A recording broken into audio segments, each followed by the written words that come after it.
Assalamualaikum warahmatullahi wabarakatuh. Bismillahirrahmanirrahim. Alhamdulillah wassalatu wassalamu ala Rasulillah wa ala alihi wa sahbihi wa mawalah. La haula wala quwata illa billah. Amma ba'du, sangat mengesankan sekali ada beberapa feedback dari kalian, ada beberapa balasan-balasan komentar dari kalian yang baik-baik, jazakumullah hasanal jaza, tentang buku Muhammad Sang Yatim yang dikarang oleh Profesor Dr. Muhammad Sameh Said. Dan ada yang japri ke saya, menanyakan siapa sih Profesor Dr. Muhammad Sameh Said ini, siapa, kok saya cari, saya browsing justru di Google itu malah nggak ada katanya. Sedikit sekali memang informasi tentang beliau, karena memang beliau ini satu orangnya sangat akademis sekali, dan beliau ini sangat tertutup ya, menurut informasi yang saya terima dari murid-muridnya ada di Mesir begitu, ada di Kairo, dan entah sampai sekarang beliau masih ada ataupun tidak. Namun informasinya saya fokuskan saja tentang di buku ini. Buku ini bisa kalian dapatkan online dimanapun kalian bisa beli, di Tokped pun bisa, di Shopee bisa. Saya tidak mau endorse di sini karena saya tidak dapat apa-apa. Dan penerbitnya Alika ya, Alika atau Aliko di sini, pakai qaf di sini ya. Dan kemudian perlu kalian tahu bahwa Profesor Dr. Sameh Said ini, beliau adalah seorang dosen senior yang ada di Kairo, yang ada di Kairo University, dan beliau ini seorang guru besar pada Fakultas Arsitektur di Kairo University, gitu loh. Memang bukan di bidangnya, bukan di sejarah, tapi beliau peminat daripada sejarah. Dan perlu kalian tahu, beliau menyusun buku ini, Muhammad Sang Yatim, di Toledo, Ohio, Amerika Serikat pada Desember 1979, dan merampungkannya di Kairo, Republik Arab Mesir pada bulan Mei 2002. Jadi beliau ini penelitiannya bukan 1 tahun 2 tahun, tapi penelitiannya 23 tahun. Dan ini tidak main-main, karena memang beliau ini passionnya di situ, passionnya ada di sana, di menulis tentang Rasulullah. Dan dari sudutnya beliau ini menceritakan tentang feelingnya Rasulullah juga, dari sisi bagaimana Rasulullah secara manusiawi menghadapi wahyu, terus kemudian menghadapi perintah-perintah Allah dan lain sebagainya, diambil dari situ gitu loh maksudnya. Dan beliau ini menulis karya ini dengan semangat Islam yang ikhlas dan menggunakan metode ilmiah yang komprehensif, menunjukkan keteguhan iman, niat tulus, pikiran cerdas, dan semangat membela kebenaran. Begitu. Dan ia pernah hidup di dunia barat, maksudnya di dua dunia, maksudnya barat dan timur. Berbekal pengalaman tersebut, ia berusaha mengunggah, merekonstruksi, dan mengembalikan kebangkitan Islam dengan cara menginspirasikan kehadiran Rasulullah Muhammad SAW beserta nilai-nilai Islam yang diperjuangkannya di era sekarang, karena sejatinya Rasulullah adalah utusan yang penuh dengan kasih sayang, damai, toleran, serta penyeru menuju cahaya dan kebaikan. Itu informasi yang kalian ingin tahu tentang Profesor Dr. Sameh Said. Kalau kalian browsing juga mungkin di situ tidak muncul yang beliau sendiri pribadi, tapi ada nama yang sama tapi bergerak di bidang di bidang kalau untuk badan, untuk manusia, dari bidang biologi ya, di biologinya gitu loh. Nah ini kita akan lanjut untuk sesi sekarang, untuk konten kita kali ini kita akan lanjut tentang Rasulullah SAW yang menerima wahyu pertama kali, bagaimana beliau ini hubungannya, koneksinya yang beliau rasakan selama beliau menerima wahyu ini gitu loh, dan bagaimana untuk kelanjutannya setelah beliau ini sudah pertama kali Rasulullah ini menerima, bukan pertama kali, setelah kedua kalinya beliau menerima wahyu, ya ayyuhal muddatsir qum fa'anzir, dan seterusnya. Nah ini kita akan berlanjut kepada Sayyidah Khadijah yang membawa Rasulullah SAW untuk dihadapkan kepada Waraqah bin Naufal. Dan ketika nyampai ke Sayyidina kepada Waraqah bin Naufal ini, maka yang terjadi adalah Waraqah ini bertanya kepada Rasulullah SAW, bertanya kepada beliau, Maha Suci Allah. Pertama begini, Waraqah berkata setelah Sayyidah Khadijah bersama dengan dengan Rasulullah menghadap ke Waraqah bin Naufal. Waraqah berkata, Maha suci Allah demi zat Waraqah yang berada di tangannya, jika apa yang engkau ceritakan benar wahai Khadijah, sungguh suamimu telah didatangi Jibril yang dulu pernah mendatangi Musa. Sungguh dia adalah nabi umat ini, katakan kepadanya agar dia tabah dan teguh. Masya Allah. Kembalilah Sayyidah Khadijah kepada Rasulullah dan menceritakan apa yang disampaikan oleh Waraqah. Kemudian ketika Rasulullah bertawaf di Ka'bah, dia bertemu dengan Waraqah. Waraqah berkata, wahai anak saudaraku, katanya, ceritakan kepadaku apa yang telah engkau lihat dan engkau dengar. Kemudian Rasulullah menceritakan apa yang dialaminya. Lalu Waraqah berkata, demi jiwaku yang berada di tangannya, sesungguhnya engkau adalah nabi umat ini. Telah datang kepadamu malaikat Jibril yang dahulu pernah datang kepada Nabi Musa alaihissalam. Seandainya aku hadir pada masamu, kata Waraqah, niscaya aku akan benar-benar menolongmu. Andai saja aku masih ada, duhai andai aku masih hidup saat kaummu mengusirmu. Rasulullah bertanya, apakah mereka akan mengusirku? Waraqah kemudian menjawab, ya, tidak seorang pun yang datang sepertimu, kecuali dia akan dimusuhi. Dan engkau benar-benar akan didustai, disakiti, diusir, dan diperangi. Tidak lama setelah itu Waraqah wafat dan wahyu juga terhenti. Selama beberapa waktu Rasulullah tidak pernah lagi melihat Jibril atau pernah mendengarnya. Terputusnya wahyu selama 3 tahun. Selama itu berbagai dugaan dan prasangka bersemayam di pikiran Rasulullah SAW. Seakan Allah Subhanahu Wa Taala memberikan hikmahnya dan dengan memberi Rasulullah kesempatan untuk merenung, memikirkan makna di balik perkara-perkara yang tidak biasa, di mana di mana hal ini membutuhkan persiapan akal dan jiwa. Rasulullah terus risau dan cemas, apakah yang disaksikannya ini hanya hayalan atau bagaimana. Terus kemudian beliau yakin pada dirinya bahwa beliau telah melihat malaikat Jibril dengan mata telanjang dan mendengar suaranya. Tidak mungkin perkara ini membingungkannya, dan ditambah lagi pula dengan ucapan Waraqah kepada Rasulullah pada waktu itu. Namun apa yang terjadi bahwa Rasulullah SAW selama 3 tahun beliau ini tidak lagi melihat malaikat Jibril alaihissalam. Posisi kedekatan dan kejernihan tabir dari satu nabi ke nabi yang lain dan dari satu rasul ke rasul yang lain sangat bervariasi sebenarnya.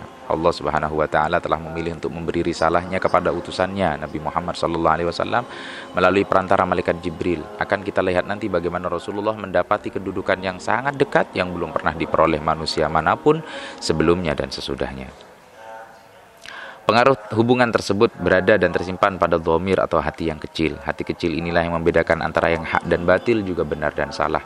Ia juga yang menjaga seseorang dari penyimpangan dan kesalahan. Semua itu berdasarkan dampak dan pengaruh dari hubungannya dengan Tuhan. Allah Subhanahu Wa Taala telah mempersiapkan para rasul untuk menyampaikan risalah ruhani yang khusus karena mereka adalah manusia. Maka pengutusan Nabi harus dalam bentuk sesuatu yang dapat diterima oleh manusia, seperti suara yang dapat mereka dengar, atau dalam bentuk lelaki yang dapat dilihat dan diajak berbicara. Tetapi apa yang dilihat oleh Rasulullah bukanlah sesuatu yang lumrah seperti yang dialami para rasul yang lain.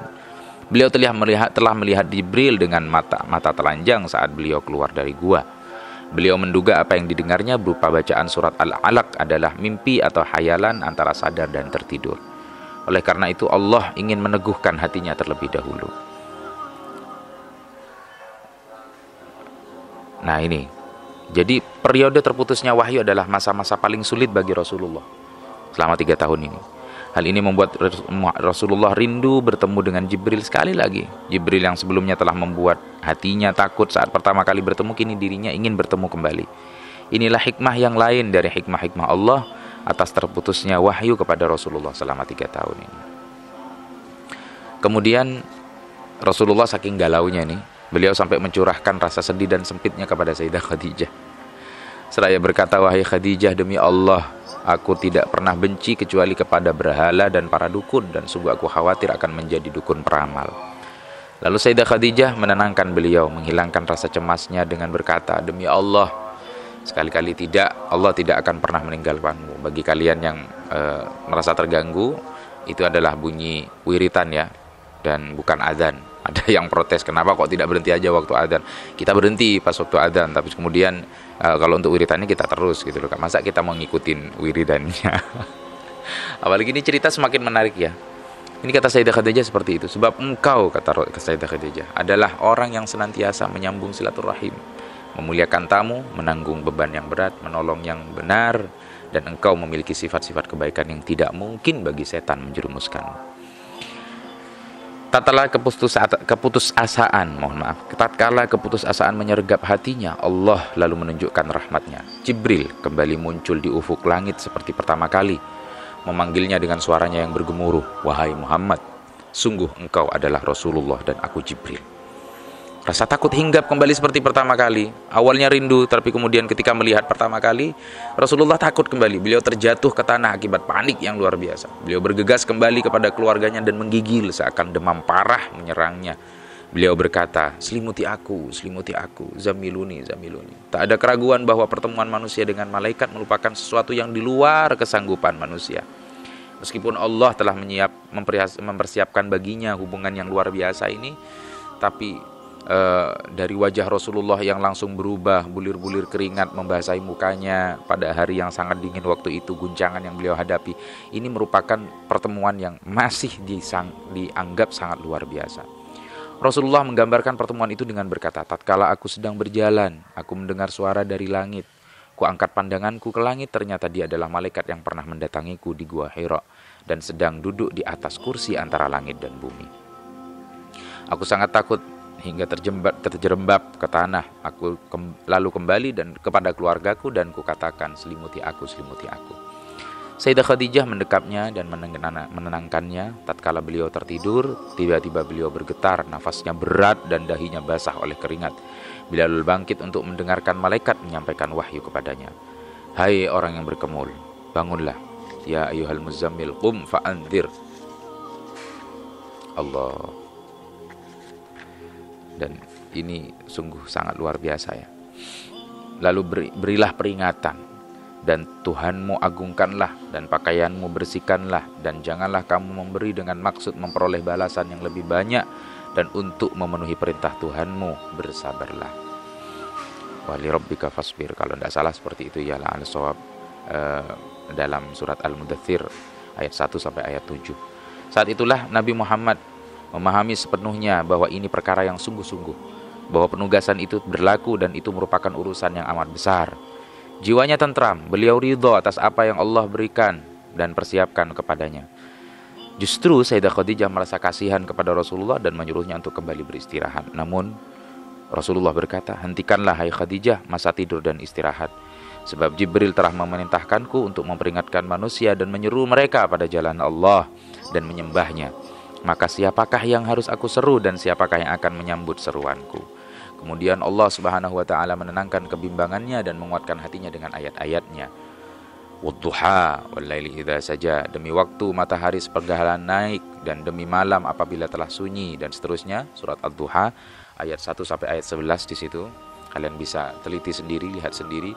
Dengan ayat ini dari 1 sampai 11, Rasulullah hatinya merasa sangat tenang sekali akan kebenaran risalah ini.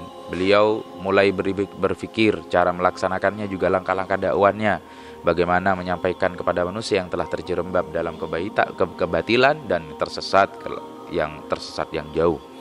Bukan persoalan mudah untuk mengubah kebiasaan, terlebih beliau mengajak mereka pada kebaikan, sementara mereka membencinya, sebab fadilah dan kebaikan akan mencegah mereka dari berbagai kenikmatan yang mereka peroleh dengan cara yang tidak benar. Manusia sebenarnya tidak ingin ada ikatan yang menghalangi pelampiasan syahwat dan kesenangannya. Bagaimana membuat mereka menerima hal-hal gaib, akan keberadaan Allah, malaikat, hari akhir, kebangkitan dan hisab. Mereka semua terlelap di dalam keterlenaan, meyakini bahwa kehidupan adalah segala sesuatu, adapun sesudah kematian itu tidak ada sama sekali. Sungguh ini sebuah tantangan yang luar biasa hebat. Dakwahnya bertujuan meruntuhkan tatanan masyarakat yang rusak dan sesat, dan menggantikannya dengan masyarakat yang dipenuhi keutamaan, kebenaran, dan cahaya.